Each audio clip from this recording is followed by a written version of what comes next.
अतर साहब देखिए, ये बहस तो अभी यहां पे पहुंची है ना। क्या आज से 2 महीने पहले आपको नहीं पता था कि इलेक्शन इन्होंने नहीं करवाने? ये तो पहले दिन से वफाकी हुकूमत कह रही है ना।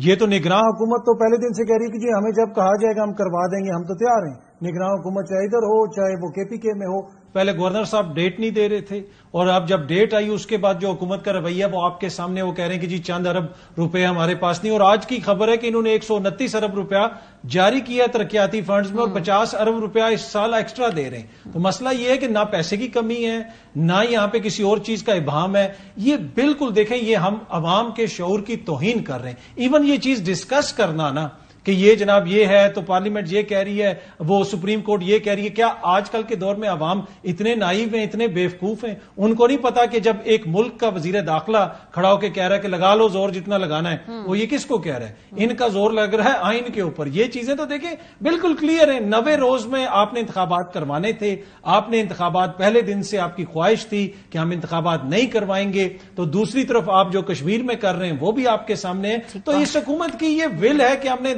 बात नहीं करने, और विल क्या है कि हमने अवाम की विल तोड़नी है। उनको यह डर है कि जी अभी तक इमरान खान का सहर नहीं टूटा, तो आइन हम तोड़ेंगे तो शायद इमरान खान का सहर टूट जाए। होगा क्या सुप्रीम कोर्ट के जो फैसले हैं वो अदलिया और पार्लियामेंट नहीं मान रहे? मतलब उसको जितनी भी फ्लावरली लैंग्वेज इस्तेमाल कर लें, टेक्निकलिटीज में जो भी उलझा लें, साफ साफ वो जवाब दे रहे जाओ नहीं मानने फैसले। अब कल सुप्रीम कोर्ट मजीद कोई अगर डायरेक्शन देगी वो नहीं मानते, डिस्क्वालिफिकेशन की तरफ अगर खुदा न खास्ता जाना पड़ा पूरा मामला, आई डिस्करेज कि भाई इतनी इंतहा तक इशू जाए।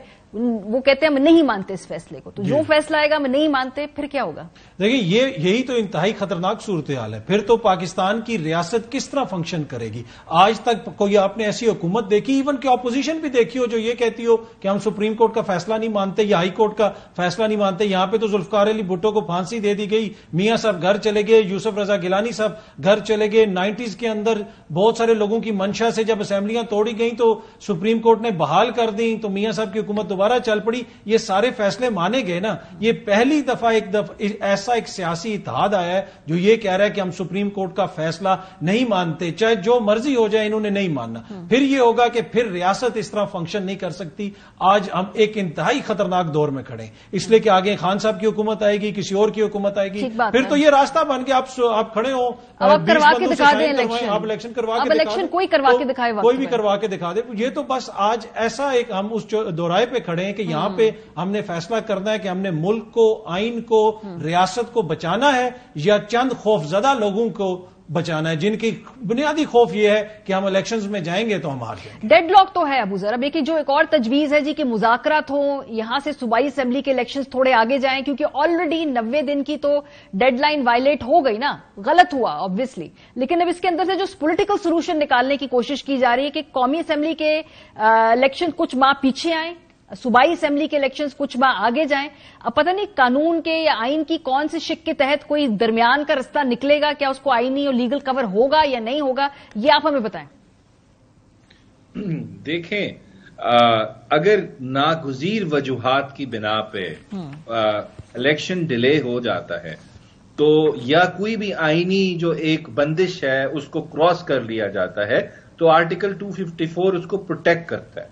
लेकिन वो एक रिएक्शन में एक आइन की प्रोविजन है जो इन्वोक होती है, लेकिन वो प्रोएक्टिवली आप इस्तेमाल नहीं कर सकते कि जी क्योंकि उधर वो प्रोटेक्शन प्रोवाइडेड है इस वजह से हम डिले कर देंगे। सुप्रीम कोर्ट ऑफ पाकिस्तान या मैं, इस मुल्क के सब इदारे जो हैं उनको जो गाइड करता है वो आईने पाकिस्तान है, वो जमीनी हकाइक नहीं करते। ये जमीनी हकाइक को हम अंग्रेजी में डॉक्ट्रिन ऑफ नेसेसिटी कहते हैं। ये जो नजरिया जरूरत है, जब मौलवी तमीजुद्दीन का केस डिसाइड हुआ तो जमीनी हकाइक ये थे कि जी असेंबली बहाल नहीं करो, लेकिन आइन कहता था, मुल्क का कानून कहता था आप असेंबली बहाल करो। नहीं की सुप्रीम कोर्ट ने, तो फिर आप उस जजमेंट का देखें उसका जो आपकी हिस्ट्री ने उस जजमेंट का क्या सत्यानाश कर दिया है। उन जजेस का कोई नाम नहीं लेता। इस वजह से देखें, ये इन्होंने अभी फरमाया, कंवर साहब ने बड़े काबिल एहतराम है, आर्मी चीफ ने भी कहा है कि पार्लियामेंट जो है वो सुप्रीम है। देखें, हमें बेसिक अंडरस्टैंडिंग मेरे ख्याल से हमारे मुल्क में आइन की किसी को नहीं है।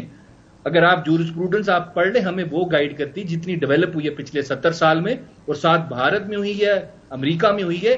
जब रिटन कॉन्स्टिट्यूशन होता है एक मुल्क का, वहां पे जो सुप्रीम फॉर्म ऑफ लैंड होता है या सुप्रीम होता है वो आपका आइन होता है। اس کا بنیادی ڈھانچہ ہوتا ہے، اس کے جو پروویژنز ہوتی ہیں. آپ سمپل لیجسلیشن سے یا ریزولوشن سے ایک آئینی ذمہ داری کو سے انحراف نہیں کر سکتے. ٹھیک ہے، یہ انہیں بھی پتا ہے، یہ جو آرٹیکل 254 کی بات ہے بار بار دہرائی جا رہی ہے، میں نے کہا ذرا ہم پڑھ دیں اپنے دیکھنے والوں کے لیے تاکہ ان کو معلوم ہو کہ 254 کا وہ کون سا آرٹیکل ہے جس کا ذکر کرے. کہتے ہیں کہ جب کوئی فعل یا امر دستوری رو سے ایک خاص مدت میں کرنا مطلوب ہو اور اس مدت میں نہ کیا جائے تو اس فعل یا امر کا کرنا صرف اس وقت سے وجہ سے کالعدم نہ ہوگا یا بصورت دیگر غیر مؤثر نہ ہوگا کہ مذکورہ مدت میں نہیں کیا گیا تھا. اس کا ذکر پہلی مرتبہ ملک احمد خان صاحب نے کیا تھا کہ اگر 90 دن میں الیکشن نہیں ہوتے تو اس کے اوپر آئین خاموش ہے، تو اس پروویژن کا اس وقت وہ ذکر کر رہے تھے. بہرحال پی ٹی آئی نے جی کل صدر پاکستان کو خط لکھا ہے. وہ کہتے ہیں کہ پی ڈی ایم حکومت اور الیکشن کمیشن کے غیر آئینی اور غیر قانونی اقدامات کے باعث انتخابات کی طے شدہ مدت چونکہ گزر چکی ہے.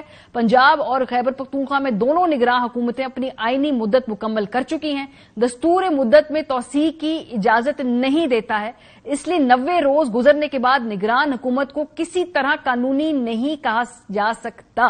اور وہ ساتھ ساتھ یہ کہتے ہیں کہ مشاورتی دائرہ اختیار کے تحت یہ معاملہ عدالت عظمیٰ کو بھجوایا جائے. سو خبر صاحب 90 دن مکمل ہونے کے بعد سر آپ بھی آرٹیکل 254 کو ہی کہہ رہے ہیں کہ اس کے تحت آپ کو لیگل کور حاصل ہے، رائٹ؟ کیونکہ وہ اگر نہیں ہوا کوئی دستوری کام اس دوران تو کوئی اس میں غیر مؤثر ہوا تو کوئی مدت کا کوئی لینا دینا نہیں ہے. 254 کو ہی آپ کوٹ کر رہے ہیں کہ اس کے تحت آپ کی حکومتیں لیجٹمیٹ ہوں گی. یہ سوال مجھ سے کر رہی ہے؟ جی جی جی. دیکھیں سب سے بڑی اہم بات یہ ہے کہ جو ہمارا جو نگران سسٹم ہے آرٹیکل 224 کے تحت اس میں یہ لکھا کہ الیکٹڈ گورنمنٹ آنے تک، یعنی جب یہ الیکٹڈ گورنمنٹ آ جائے گی چیف منسٹر کا اور اسپیکر صوبائی اسمبلی کا حلف ہو جائے گا، اس وقت ایٹومیٹک جو ہے نگران حکومت تحلیل ہو جائے گی. لیکن اس کے لیے سب سے بڑی اہم بات یہ ہے کہ آپ آئین کو پڑھے آرٹیکل 223. جب الیکشن 90 دن میں ہو جاتے ہیں تو آپ کو 10 دن چاہیے. الیکشن ایکسپینسز کی رپورٹ پیش کرتا ہے ریٹرننگ آفیسر، تب وہ نوٹیفکیشن ہوتا ہے اس کا صوبائی اسمبلی کے ممبر کا. جب تمام اس کے بعد خواتین کی نشستوں کے لیے 3 دن دیے جاتے ہیں. آزاد امیدواروں کو اپنی پارٹی جوائن کرنے کے لیے 3 دن دیے جاتے ہیں. جب تمام مکمل حالات ہو جاتے ہیں تو 14 دن کے اندر گزٹ نوٹیفکیشن کیا جاتا ہے. جب گزٹ نوٹیفکیشن 14 دن میں ہو جاتا ہے تو پھر گورنر جو ہوتا ہے صوبے کا وہ اسمبلی کا اجلاس طلب کرتا ہے. جب اجلاس طلب ہونے کے بعد لیڈر آف دی ہاؤس کا انتخاب ہو جاتا ہے، حلف ہو جاتا ہے، تو اپنے نگران حکومت جو ہے ایٹومیٹک سر وہ تو جینوئنلی اگر آپ بائی دا بک جائیں تو سر، لیکن ادھر ایسے بیٹھ کے 8 اکتوبر کی ڈیٹ الیکشن کمیشن دے دے، کوئی معلوم نہ ہو، الیکشن کا اسکیڈول بھی نہ آیا ہو، جو پہلے آیا اس کو معطل کر دیا جائے اور کہا جائے کہ اب 8 اکتوبر کے بعد جب الیکشن ہوں گے تو پھر دیکھیں گے، پھر ہم سیٹ اپ لے کے آئیں گے کسی صوبے کے اندر.